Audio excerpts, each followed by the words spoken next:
na carta de Tiago, no capítulo 1, versículo 19. Amém? E eu queria muita sua atenção, porque eu queria compartilhar um pouco da minha experiência, queridos, e o meu testemunho nesses 10 anos como pastor aqui nesse lugar, né? Que já éramos pastor lá na MASF Betel. Desde 2011 somos pastores e desde 2014 estamos aqui. E eu acredito que eu tenho um pouquinho para contribuir, irmãos. Não me acho uma pessoa experiente ainda, mas tenho experiências que algumas deram certos, outras não. Compartilhar erros e acertos também no ministério, que eu acredito que vai ser bênção para a sua vida. Amém? E a cada dia nós estamos aprendendo. Não dá para dizer que a gente sabe de tudo, não tem como saber de tudo, né? Amém? Quero louvar a Deus também pela vida da nossa apóstola, nosso evangelista Andrade, que sempre estão conosco. Amém? Obrigado de coração, que meu pastor Jean, Deus abençoe, irmãozão aí. Deus tem uma grande obra, já profetizei na vida dele, irmãos, que ele vai ser pastor de congregação da missão. Amém? No tempo de Jeová. Amém? Eu já profetizei, né? Ele tomou posse assim. Que seja feita a vontade do Senhor, né, meu pastor? Em nome de Jesus. Minha bispa Creuza também, que é uma mãezona também para todos nós. Nossa decana. Quantas vezes liguei para nossa bispa Creuza chorando. Minha bispa, ore por mim, pelo amor de Deus.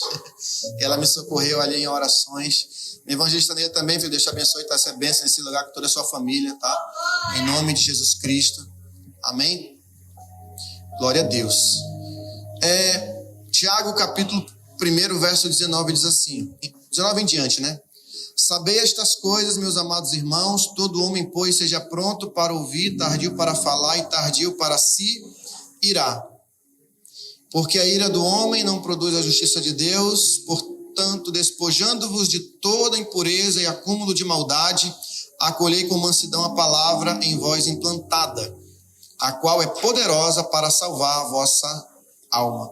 Tornai-vos, pois, praticantes da palavra e não somente ouvintes, enganando-vos a vós mesmos.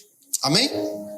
Só o verso 23 para finalizar. Porque se alguém é ouvinte da palavra e não praticante, assemelha-se ao homem que contempla no espelho o seu rosto natural. Amém?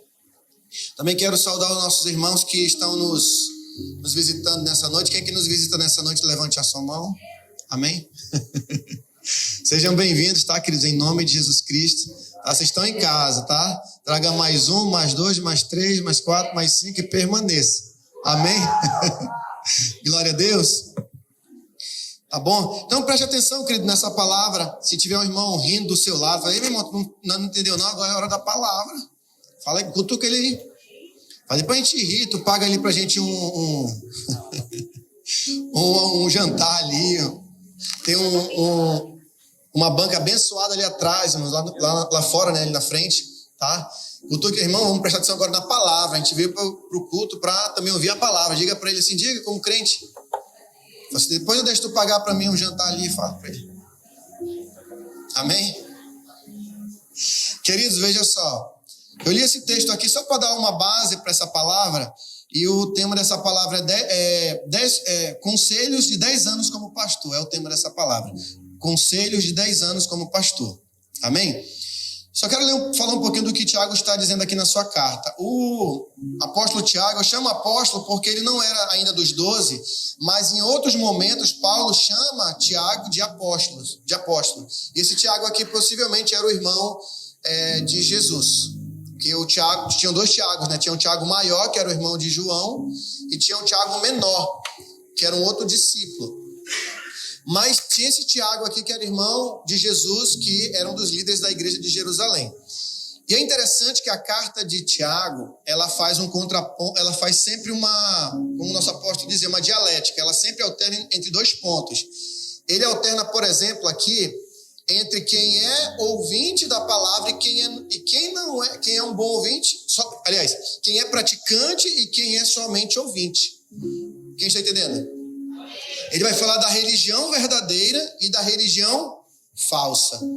Ele vai fazer sempre entre o que realmente é interessante para o reino, para Deus, e o que não é. E ele diz que nessa dialética a gente se perde um pouquinho, porque a gente para de se autoanalisar. Então, eu estou lendo só esse texto aqui para você porque a pegada da carta de Tiago é que sejamos o que? Praticantes da palavra. Porque, no geral, qual é o grande problema da igreja? É que muitos deixam de praticar a palavra e eles se movem apenas no contexto das emoções. Diga misericórdia. E todos nós estamos sujeitos a isso. Irmãos, o Qualicamp vai ser uma bênção. Nós preparamos as ministrações assim, eu digo para você, direcionado pelo Espírito Santo, minha apóstola. A gente colocou uma ministração, que é a última do sábado à noite, chamada Inteligência Espiritual. E nós vamos falar o que é inteligência espiritual, vamos dizer quais são os inimigos da inteligência espiritual e quais são as habilidades que o crente precisa desenvolver para ter habilidade espiritual, para ter inteligência espiritual. Então, é assim, uma temática bem diferente, bem interessante. Peguei umas coisas lá do material do nosso apóstolo, fui montando, fui lendo e ficou da hora, como diz lá em São Paulo, né? Tá da hora, mano. Então, ficou muito bom o material, que vai ser uma bênção para a honra e glória do Senhor Jesus. Isso é algo novo. E a ideia dessa ministração é ensinar o nosso povo a aplicar a palavra de Deus. O nosso problema é que a gente fala muito, lê muito às vezes, até assiste muito, mas a gente tem dificuldade em quê? De aplicar a palavra de Deus. Quem está entendendo? Por exemplo, irmãos, o nosso coração ele é muito problemático. Você pensa que é fácil tratar o coração? Não é. Irmãos, é tão sério o dano que o pecado causou no nosso coração que os reformadores da igreja, como nas institutas, né, que é falado indiretamente ali por João Calvino, ele diz que houve uma depravação do homem. Irmão, pensa numa depravação. O ser humano, o coração dele é totalmente depravado. Eu estou lendo um livro, irmão, chamado Pornografia Religiosa. E pasme, mais de 80% dos cristãos, de forma direta ou indireta, eles estão mergulhados na pornografia. Estão no altar, estão cantando, louvando, estão dançando, estão evangelizando. E nesse livro conta testemunho de pessoas presas na pornografia. Aí um jovem, que era líder de jovem, falou bem assim no testemunho lá, não diz o nome, né, mas ele dá o testemunho dele. O rapaz, o autor do livro, perguntando, mas como é que começou o negócio da pornografia? Ele falou assim, não, é porque nas minhas horas vagas, para me poder esparecer um pouquinho, eu jogava videogame. Aí quando eu me estressava, eu perdia no jogo, eu ia para onde? Para pornografia. Aí o que ele fazia? Aí ele se aliviava ali. E aí só que aquilo, o que acontece? Começa com uma coisa que não tem nada de inocente. Daqui a pouco a pessoa está o quê? Totalmente escravo. E a maioria é homens, né, que acontece. Só que também tem mulheres que estão também ficando presas à pornografia. É mais ou menos 65-35 a proporção. E ele faz um alerta nesse livro para que as igrejas preguem sobre esse assunto. Ensinem, mostrem como se libertar dessa situação, porque é uma escravidão. E ele mostra os problemas neurológicos que causam na mente de alguém que está preso na pornografia. Então, começa com o Instagram, Facebook, daqui a pouco a pessoa está nos negócios mais, que eu não sei nem o nome, irmãos, desse negócio. Ele falou alguma coisa sobre only não sei o quê, que tem lá que ele fala que as pessoas vendem vídeos de fotos e tudo mais. Então, uma coisa, ele está comparando esse problema como um problema de saúde pública já. Ele está fazendo um alerta. Porque ele conta que, na época, o cigarro era moda fumar. Não sei quem lembra. Na época, a pessoa achava, já com cigarrão, achava que estava balando. Aí, isso o que aconteceu? Foi provado os problemas que o fumo causava e hoje é o ponto de colocar na carteira de cigarro ali os danos que o cigarro causa. E os danos que é causado pela pornografia são danos muito grandes. Inclusive de pessoas haver separações, tantos e tantos problemas. E aí ele está trabalhando essa situação dentro do contexto da igreja, mostrando que os cristãos estão presos na pornografia, porque eles não conseguem se libertar do celular, né, de computador e tudo mais. Bom, então, toquei nesse assunto. Não sei por que o Espírito Santo trouxe ao meu coração, mas baseado no que Tiago está dizendo, é o problema do quê? Da prática da palavra. A gente sabe, mas a gente emperra na hora de praticar. Aí o autor perguntava lá para o rapaz, mas por que você não deixa esse vício? Aí ele falou assim, pois é, eu não sei por que eu não consigo deixar. Entendeu? O cara está preso e não sabe. Aí tinha outra situação, né, de uma pessoa que ela era da igreja, abandonou os caminhos do Senhor, e hoje é uma pessoa que vive, né, vendendo o corpo e fazendo programas aí nessas situações. E ela disse que ela ganha muito dinheiro, em torno de 10 a 30 mil reais, em questão da vida sexual. E ela falou, quem que procura? Não, tem muitos religiosos que me procuram. Olha a situação, né? Então, vemos um problema muito sério. O professor estava falando que hoje o número, inclusive, de idosos, irmãos, que adquirem HIV é muito grande. Porque, na época, eles tinham os contatinhos deles, mas não era a AIDS como era hoje. Hoje, muitos estão se aventurando e acabam adquirindo essa doença. Então, hoje, o número de idosos, irmãos, que estão, inclusive, com HIV é muito grande, muito alto.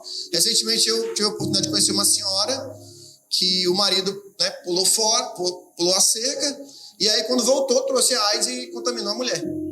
Então isso eu levo muito a sério. Eu recomendo, falo muito com os casais, né, que já houveram traições, para eles ficarem muito alerta com isso. Porque, e aí você vai submeter aí, se você pegar uma doença e trouxer uma doença, ou ela trouxer, como é que fica a sua situação? Você quer pagar para ver? Vá fazer exame, não brinque não. Na testa de ninguém está escrito, estou com AIDS, estou com gonorreia, estou com sífilis. Não está escrito. Então, diga assim, misericórdia, Jesus. Então eu não tenho a liberdade de falar porque é um problema que a igreja está enfrentando, irmãos. E ele fez um trabalho genial, né, esse autor. Ele fez pesquisa, principalmente ali, no trecho Rio-São Paulo, que é um negócio sinistro ali. Se tem aqui para lá, o negócio só fica firme quem é crente mesmo ali naquela... Porque ali as ofertas e as situações são muito grandes. Pois bem, o que eu quero também falar para você, queridos, sobre o ministério? Olha só. Eu queria compartilhar com vocês alguns conselhos como pastor sobre o ministério, ministério pastoral, né? O primeiro conselho que eu quero dizer para você é que você cuide do seu ministério como um cristal. Veja só. Lá em Lucas capítulo 17, a Bíblia nos fala sobre a questão dos escândalos. Quem está entendendo? Amém? E por quê? Porque nós temos que entender que a obra de Deus é algo muito sensível. Os relacionamentos humanos são muito sensíveis. E por conta disso, nós temos que encarar o nosso ministério como um cristal. Nós temos que ter muito cuidado como nós conduzimos esse cristal. Uma vez, irmãos, que o nosso ministério ele fica manchado, para reavê-lo é muito difícil. É muito difícil. Nós tivemos uma congregação no bairro de Manaus que o testemunho foi tão assim devastador que o ministério já era conhecido no bairro, eu não sabia, irmãos, por conta de um líder que passou por lá e fez um estrago. Pegou o dinheiro do traficante, tinham dado um terreno e pegou, vendeu, ficou com dinheiro. E aliás, não era do traficante o dinheiro, era da irmã do traficante. O traficante tomou as dores, aí queria matar o homem. Foi quando ele saiu do bairro. E aí você imagina, mentiras, intrigas, irmãos, faz um... E aí eu te pergunto, não conseguimos levantar o trabalho nesse bairro, por conta do mau testemunho. Então, nós temos que preservar muito o nosso testemunho. Aqui na congregação, nós passamos algumas lutas. Mas eu sempre tentei, irmãos, e me esforço até hoje para preservar o nome do ministério. Não tem para onde correr. Pessoas vão falar mal de você. Não tem para onde correr. Ninguém é intocável. Não existe isso. Agora, eu sempre digo, se alguém está falando mal porque você está fazendo coisas erradas, receba. Você está fazendo por onde? Agora, se estão falando mal porque você tem a consciência tranquila e em paz que está fazendo a obra do Senhor, então descanse. Uma vez, tinha um irmão que esteve aqui conosco e ele saiu por uma questão boba, eu vejo. Aí um dia vinha bem descendo a rua, aí quando eu fui falar com ele para tentar uma aproximação, ele estava falando mal de mim pro vizinho, da igreja pro vizinho. Eu peguei na hora, irmão, ele ficou vermelho, azul, amarelo, colorido. Se ele pudesse se arrebatar naquela hora, aí ele, ei, irmão, não sei o quê. Pastor e tal, aí eu, não, tá bom, irmão, depois a gente conversa. Peguei e saí, não vou atrapalhar seu momento de falar mal aí, fique à vontade. Aproveite essa oportunidade. Faça bonito. Quando nós viemos para cá, irmãos, nós já tínhamos um trabalho lá na Massa e Betel. E estávamos muito bem ali, ajudando o trabalho com as crianças, ajudando com os jovens. E surgiu a oportunidade de nós virmos para cá. E quando nós viemos para cá, nós já tínhamos uma história, né, irmão? Já tínhamos uma história. E nós não chegamos aqui por acaso. Não tínhamos a experiência, né, de estar na frente. Mas todo mundo um dia vai ter essa experiência, né, de estar à frente, aqueles que vão assumir o ministério. Aprendemos muito, erramos muito no começo. Uma coisa que eu aprendi, irmãos, quando você tiver um discípulo também que está fazendo as coisas erradas, não passe a mão. Vá lá e fale. Mesmo ele não gostando, fale com amor, mas fale. Por quê? Esse discípulo que eu falei para você que saiu, ele fazia coisas erradas. Mas eu confundi a amizade com o pastorado. Quando eu tentei exortá-lo, o que aconteceu? Ele falou, não, você não tem autoridade para me exortar. Aí ele pegou, saiu fora. Aí, pasme, eu fiquei 2 anos, irmãos, perdendo tempo. Aí eu mudei minha oração. Aí eu falei, Senhor, agora eu aprendi a lição. Aí eu falei assim, Senhor, traz para congregar conosco aqueles que são para congregar. A minha oração sempre é essa. Senhor, tu conhece o coração, tu sabe de tudo. Eu não quero perder tempo com quem não quer. Mas traz as pessoas, Senhor, que são para congregar aqui. E essa é minha oração como pastor. Então pega esse conselho. Primeiro, cuide do seu ministério como um cristal. E segundo, ore para que as pessoas venham, aquelas que são para somar com você. Amém? Tranquilo? Amém? Deu para entender? Outra coisa também, queridos. Uma vez passou um abençoado por aqui, que ele que foi o pivô desse irmão também ter saído. Nós resgatamos a esposa dele, estava desviado, nós resgatamos a esposa estava firme, irmãos. Aí ela sempre falava do marido, que o marido já tinha sido obreiro e tudo mais. Aí falei, então traz ele um dia para vir ao culto, né, para assistir uma palavra, e trouxe o abençoado. E quando ele chegou, realmente parecia ser uma pessoa de Deus, mas depois, irmãos, aí veio os problemas. Resumidamente, ele causou problema na congregação. E o que aconteceu também depois? A mulher saiu com vergonha. Perdemos. Irmãos, nós ganhamos muitas pessoas aqui, irmãos, nesse bairro. Muitas pessoas. Mas a luta espiritual aqui é muito travada. É muito travada. Mas Deus tem dado força para nós. Nós não vamos desanimar, né? Outro ponto que eu quero trazer para você aqui, um outro conselho, irmãos, ore com sinceridade. Você não precisa fazer aquelas orações para entrar no manto e tal. Amém, entre no manto também. Mas eu aprendi uma coisa, seja sincero nas suas orações, sincero. Você vai ver o poder que essa oração tem, essa oração sincera. Na sua casa mesmo. Senhor, faz a obra, traz pessoas, me usa, Senhor. Queridos, nessa congregação, já contei esse testemunho já, eu vi milagres já, irmãos, milagres. Nós colocarmos a mão sobre a costa de uma irmã que estava com um problema de coluna seríssimo e o espírito de enfermidade que estava ali saiu, irmãos. A mulher até hoje, irmãos, a família, irmãos, eles falam, por onde eles passam, vai lá na igreja do bispo, que lá tem milagres. Ele fala. Ela chegou se arrastando, saiu andando normalmente. Nunca mais essa mulher, irmãos, tomou remédio. Ela foi curada, irmãos, curada. Foi curada. Deixa eu contar outro testemunho para você. A bispa daqui de prova. O nosso carro começou a bater o amortecedor, bater feio. Eu falei, mas o que aconteceu? Que foi o buraco que eu bati? Eu falei, poxa, ele estourou o amortecedor. Eu falei, agora que eu não tenho recurso agora para mandar ajeitar esse carro, beleza. Aí foi na quinta-feira, e fomos atrás para tentar ajeitar, né? Aí não deu certo, orçamento altíssimo para trocar os 2 amortecedores. Eu falei assim, Senhor, está nas tuas mãos, Pai. Tuas mãos, Senhor. Não quero me preocupar com isso. Também nem vou murmurar. Tu sabe todas as coisas, irmãos. Sexta e sábado, o barulho sumiu, irmão. Não, é Deus, né? Sabe que foi Deus. Aí eu já fui só agradecer. O Senhor nos livrou de um custo alto, né? Deus não opera, oração sincera, irmãos. Deus vai... Não, outra coisa que eu aprendi, esse é o segundo. Terceiro, não crie tanta expectativa com relação às pessoas. Não crie. O problema é que muito líder desanima é porque ele cria expectativa demais das pessoas. Porém, isso também não quer dizer que você vai tratar com indiferença ou coisa do tipo. Muito pelo contrário. Esteja sempre preparado para algo contrário. Então, uma coisa que eu aprendi, irmãos, a receber ingratidão. Se você é líder, você ainda não aprendeu isso, aprenda. Jesus recebeu gratidão? Recebeu, mas ele também recebeu ingratidão. E nem por isso ele nem perdeu a paz. Chamou Judas de quê? Judas Iscariotes? De amigo. E amigo, o que você veio aqui? Chama ele de amigo.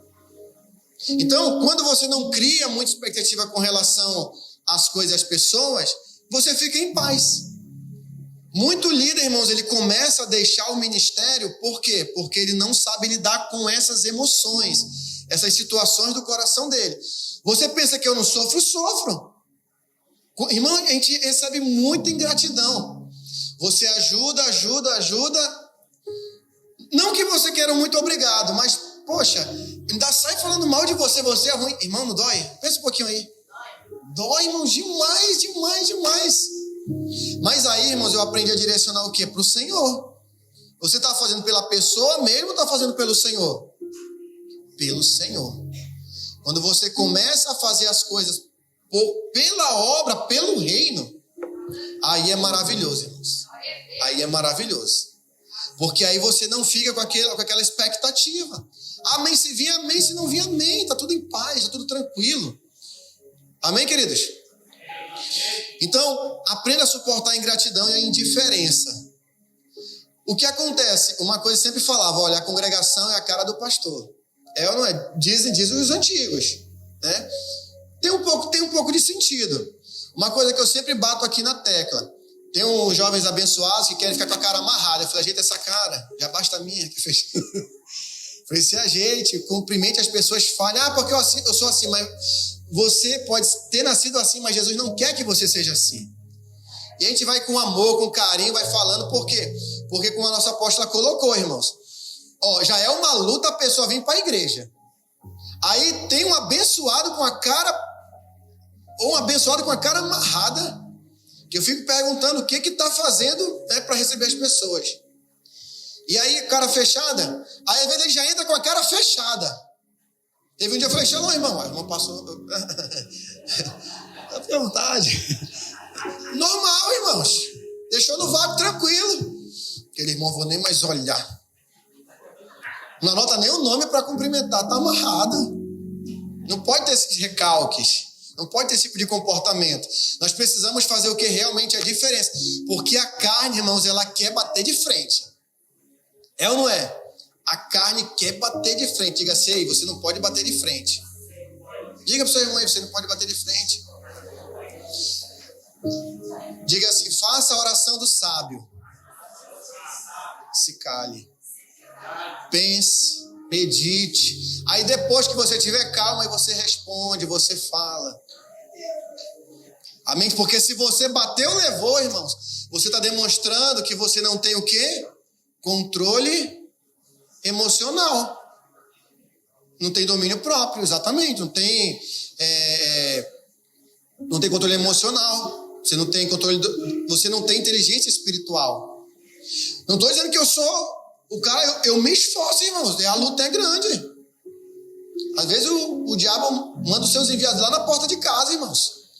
O enviado, Satanás, roubou a telha da mulher do lado de casa todinho, irmão. Para vender. Todinha a telha. E eu escutava um barulho. A bispa, amor, tem um gato aí em cima. Mas que gato? Aí lá vai eu me pendurar lá na grade para ver se era gato. Normal. Aí quando eu fui dar a volta, não estava destelhando, mas eu pensei que alguém ia trocar a telha, né? Não era o ladrão? Levou todas as telhas da vizinha. A mulher deixou a casa por um tempo. Quando voltou, agora não tem mais telha. Aí um dia eu estava com uma pimenteira lá em casa. Aí o enviado meteu a mão, levou meu pé de pimenteira, irmão. Pimenteira que eu ganhei da Cleidinha Bruna de Acunis, lá de Itacoatiara. Mas eu falei na esportiva hoje, até o irmão se converteu, né, meu pastor? O irmão se converteu, ele mandou mensagem para mim lá no Messenger, falou assim, obrigado, pastor, por tudo que o senhor fez por mim, me ajudou pelos conselhos, está convertido, casou. Mas também não toquei mais no assunto. Deixa lá, já perdoei, também não toquei mais no assunto, né? Deixa quieto, muito amor. Importante se converteu. Vai se apimenta, mas se converta, né? Não tem problema, desde que se converta. Rapaz, se converter, levar pimenta, eu vou colocar um monte de pimenteira lá pra ele. Mas que se converta. Amém? Importante é que se converta. Então, aprenda a suportar, queridos. Como é que você começa a gerir um pouco as emoções? Você tá vendo que vai estourar, diga assim, se cale. Se cale, controle a raiva, controle o interior, e aí o que você vai fazer? Aí depois você dá uma resposta, nem responde. Se acalme, amém? Não se engane, tem uns que eu me calo, mas não se cala em amor, fica tipo uma panela de pressão, meu amigo. Se você meter a colher, você faz... Aí o que você faz para tirar a pressão da panela de pressão? Você joga debaixo da água, né? Abre a torneira. Ou senão você desliga lá e espera que depois sai, né? Depois de uns 10, 15 minutos, sai a pressão, não é isso? Sai a pressão interna e fica legal. Mas nesse momento, por uma panela de pressão, quem é que tem coragem de abrir na hora que ela estiver ali? Tente abrir para você. Não tente. Em nome de Jesus, está amarrado. Mas, às vezes não nem abrir, né? Que às vezes acontece acidentes, né? E vai comida para todo lado e se não acertar em alguém, né? Faz um estrago. Então tem que esperar a pressão baixar. O líder precisa deixar a pressão baixar. Outra coisa, um ponto muito importante que eu aprendi nesses 10 anos. Ter uma vida, irmãos, sincera de devoção a Deus. Irmãos, eu fico assustado que a maioria da liderança não lê Bíblia. Aí eu fico me perguntando, o que prega se não lê Bíblia?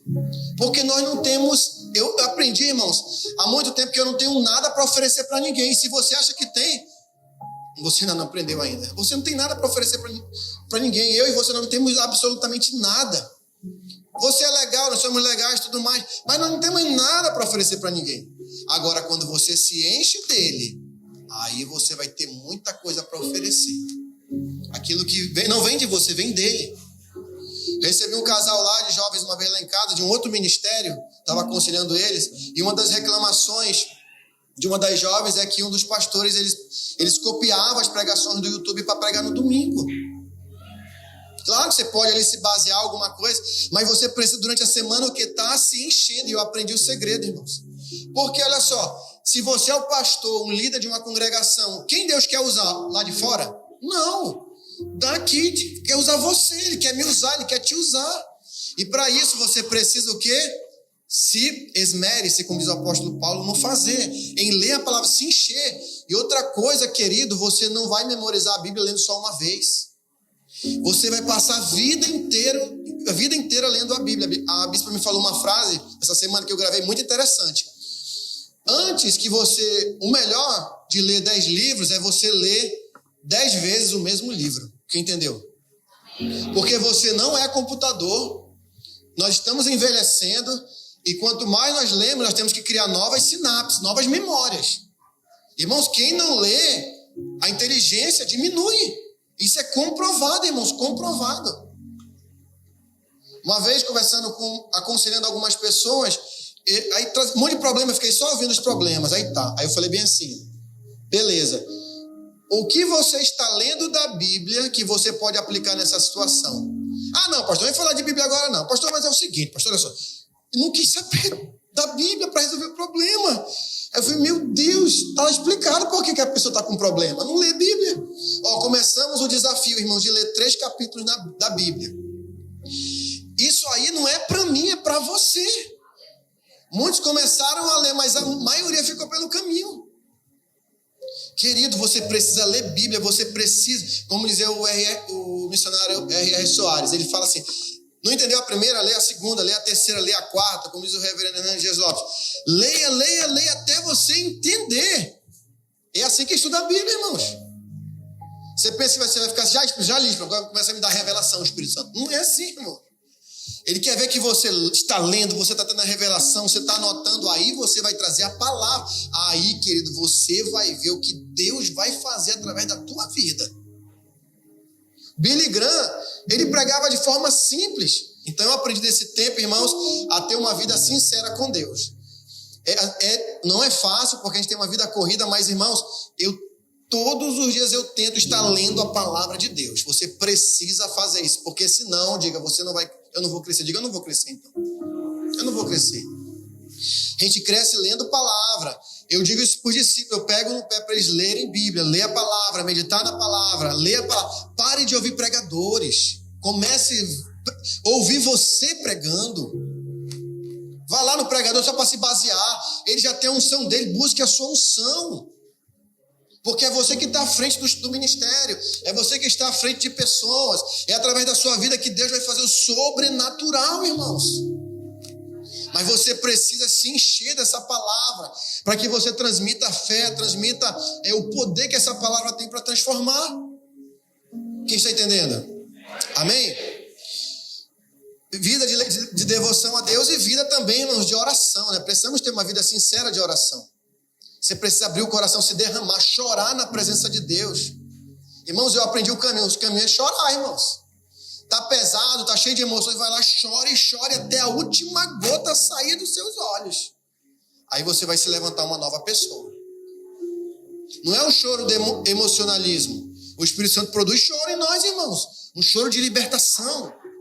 Um choro de vida, um choro que a gente sai renovado. Diga assim, eu preciso ter cada vez mais essa experiência. Amém? Outra coisa que eu aprendi, irmão, ser fiel no pouco. Diga, eu preciso aprender. Ser fiel no pouco. Isso é maravilhoso. O pouco que não é pouco, né? Porque eu digo assim, porque o que Deus dá sempre é na medida. É só um modo de falar. Mas Deus não nos dá pouco não, irmãos. Você não comeu hoje? Comeu. Irmãos, isso é a graça de Deus, é a misericórdia. Você acordou bem. Não caiu o telhado sobre a sua cabeça na sua casa. Não entrou um bicho no seu ouvido. Você estava dormindo. Acontece, irmãos, às vezes. Quem já acordou com a barata sobrevoando o seu corpo? Mas Deus deu livramento, né, filha? Deu livramento. Acordou na hora e jogou a bicha para fora. Bata em retirada, em nome de Jesus Cristo. Então, Deus nos guarda, irmãos. Sim ou não? Fiel, por exemplo, nos nossos repasses, nos nossos recursos, como nós falamos. Nós precisamos aprender a ser fiel, irmãos, nos recursos. Eu aprendi, irmãos, a depender de Deus mesmo. Porque se eu não dependesse, irmãos, eu acho que eu nem estava aqui mais hoje. Porque a gente fica ansioso, preocupado com tantas coisas. Aí um dia desse o garotinho perguntou para mim aqui na igreja: pastor, você não trabalha não? Eu falei, poxa, alguém falou alguma coisa para esse menino, não é possível. Aí eu falei bem assim, meu filho trabalha para Jesus. Ah, tá. Aí eu falei, rapaz, pode ser o inimigo, não é possível. O pastor que teve conosco que falava, pastor, o senhor trabalha ou o senhor é pastor? Poxa, aí. Irmãos, eu acho que se eu fosse olhar pela lógica, era melhor estar trabalhando secularmente. Quando você trabalha, você ganha seu dinheirinho ali, vem pro culto, tá na bênção. Aí tem uns abençoados que acham que é fácil a vida de pastor. Meu irmão, primeiro você tem que se deixar ser quebrado pelo Espírito Santo. Amém? Mas aí, querido, o Espírito Santo faz a obra, né? Outra coisa, não murmurar, irmãos. Aprendi a não murmurar e não reclamar da obra do Senhor. Por quê? Porque uma das piores coisas, irmãos, é a murmuração. E na nossa boca tem que ter uma palavra de alegria, de vitória. Amém? E eu não, diga assim, eu não posso ser um murmurador. Eu não posso ser um murmurador na sua vida. Irmãos, as pessoas que são gratas, as pessoas que mais prosperam. Você quer prosperar na vida em tudo, seja grato. Nos Estados Unidos, uma pesquisa aponta que 80%, irmãos, das pessoas que saem das empresas, não é diferente no Brasil, claro, é por problema de relacionamentos. Quem quer trabalhar com uma pessoa ignorante? Qual é o chefe que quer uma pessoa ignorante? Que reclama, chega atrasado. Que mais? Reclama do dinheiro que ganha. Ninguém quer, irmãos, ficar perto de uma pessoa assim. Agradeça, irmãos. Quantas vezes, irmãos, eu arrumei emprego para pessoas E depois, as pessoas me fizeram vergonha. Triste, né? Eu falei, meu irmão, tu não envergonha meu nome aí, meu irmão. Quem já passou por essa triste experiência, irmãos? Teve um que colocou até nossa empresa na justiça. Eu falei, meu amado, eu falei para você, quando você quisesse sair, eu lhe dava todos os direitos. Não precisava. Aí sumiu, aí teve que fazer aquele negócio de rescisão indireta, eu acho que é o nome, indireta, alguma coisa assim. Indireta, né? Rescisão indireta.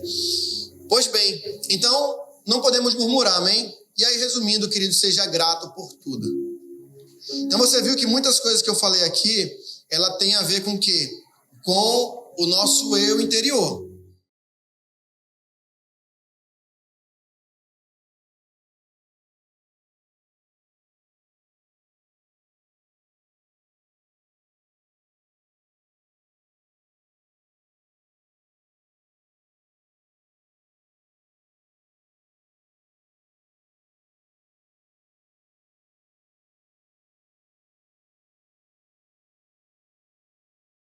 Guardar o nosso coração e amar verdadeiramente, irmão. Nós somos chamados para amar.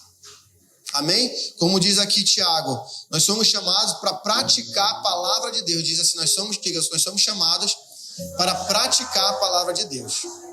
E você só vai conseguir praticar a palavra de Deus quando você enfrentar essas adversidades. Se não tiver tensão, como é que você vai praticar a palavra? Não tem como praticar a palavra. Então, Deus, Ele quer nos abençoar. Irmãos, eu sou feliz nesse lugar. A minha felicidade não está se tem mais pessoas assim, se o templo é maior ou menor. Minha alegria não está nisso. Eu sei que Deus vai dar o crescimento conforme, mas eu sou feliz com as pessoas que Deus nos deu. Você tem que ser feliz com a sua família. Você tem que ser feliz com o pastor que Deus te deu, com o evangelista que Deus te deu, com o diácono que Deus te deu. Você tem que se alegrar em fazer parte dessa casa. Você não pode se alegrar no dinheiro. A minha alegria não está no dinheiro aqui. E nem vai estar. A nossa alegria tem que estar em quê? Em servir a Deus e amar a obra do Senhor. Aí, queridos, quando nós entramos nessa dimensão, aí todas as coisas nos serão acrescentadas. Eu concluo também lembrando de um testemunho que aconteceu aqui na congregação. Um irmão, ele era muito crítico, irmãos, aqui da obra. Sabe assim, quando você percebe que está sendo vigiado todos os seus movimentos? Parece que está aguardando só uma coisa para apontar o dedo. Quem já passou por essa experiência? Aí eu ficava muito incomodado, assim, porque parecia não era verdade isso. E aí, infelizmente, aconteceu um fato, e aí foi o que ele queria para apontar, acusar, né? Tá bom. Aí depois de um tempo, mas não peguei corda com ele, continuei amando, indo lá visitando, sabia que nos bastidores ele falava mal, ele criticava para um e para outro, mas tranquilamente. E aí, com o tempo, ele começou a ver que eu não era aquela pessoa que ele estava me rotulando. Quanto mais ele batia e queria o meu mal, mais eu amava e mais eu fazia o bem para ele. E qual foi o resultado? Um dia ele soltou bem assim. Realmente, às vezes a gente pensa, a gente não conhece a história das pessoas. Mas eu sei que se o pastor está nessa posição é porque ele fez por onde? Ele plantou, talvez eu não estou reconhecendo a história dele. Então, às vezes, não conhece a história de alguém e começa a julgar, né? E quando você conhece a história do outro, você começa a ter mais empatia, mais amor, mais carinho, mais paciência. Amém? Por que eu estou batendo bem nessa tecla, irmãos? Porque um dos grandes problemas da obra de Deus é relacionamento. Por que os casais se separam? Problema de relacionamento. Por que as pessoas saem da igreja? Problema de relacionamento. Por que as pessoas brigam? Problema de relacionamento. Porque é uma dificuldade, irmãos, de relacionamento. E nós precisamos aprender a nos relacionar. O modo de falar. Por exemplo, você manda uma mensagem para o seu líder, dê um bom dia pelo menos, um shalom. Ei, você só vê isso aqui para mim? Não, ele não é um parceiro seu. Como dizia o antigo, né? Não é um parceiro. Você vai mandar uma mensagem para sua esposa, bom dia, meu amor, você consegue ver isso aqui para mim? Seja assim. Pega uma na tora, às vezes não fala nem do que se trata, a pessoa tem que adivinhar o que a criatura quer. Isso aí vai treinando nessas pequenas coisas. E aí, meu pastor, como é que o senhor está? Tá tudo bem com o senhor? E meu pastor, eu queria lhe fazer uma consulta, queria lhe fazer uma pergunta. Vai sim. E aí tudo vai dar bem, irmãos. Tudo vai dar bom e nós vamos avançar e nos alegrar na presença do Senhor. Amém? Quem recebe esses humildes conselhos, irmãos, que eu anotei aqui, é o que nos ajuda a fazer a obra do Senhor com alegria. Amém? Pegue essa dica para sua casa, para sua família, para os seus nefes, para o seu trabalho. Amém? Porque vai ser uma bênção ali. Amém? Vamos nos pôr de pé nessa noite, então?